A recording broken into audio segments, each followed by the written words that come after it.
So hey guys, welcome to my mini vlog. শান্তিনিকেতনের দ্বিতীয় দিনে আমরা চলে গেছিলাম কঙ্কালীতলায় মায়ের মন্দিরে।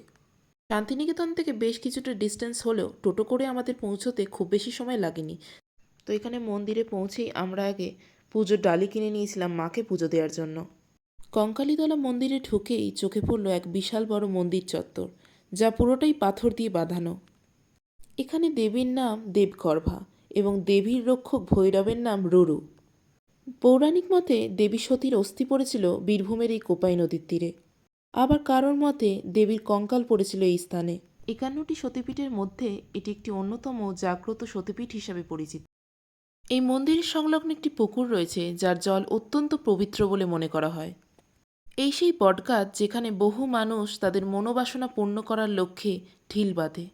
তাই তোমরা কেউ শান্তিনিকেতনে ঘুরতে এলে এই মন্দিরে আসতে ভুলে যেও না, কিন্তু এই মন্দিরে এসে অবশ্যই পুজো দিও।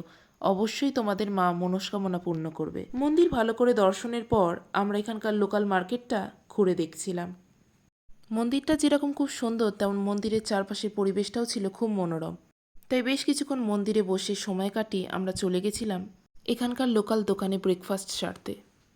আর সেখানে গিয়ে প্রথমেই নিয়ে নিয়েছিলাম আমরা চা। চায়ের পর আমরা নিয়ে নিয়েছিলাম কচুরি তরকারি, যার ক্লিপ আমার ভিডিওতে নেওয়া হয়নি। এই দোকানটির নাম পবিত্রা কচুরি ভাণ্ডার। দোকানটিতে খুব সুন্দর ব্রেকফাস্ট পাওয়া যায়। তোমরাও আসলে এখান থেকে ব্রেকফাস্ট করতে পারো। ভিডিওটি ভালো লেগে থাকলে লাইক করতে কিন্তু ভুলো না।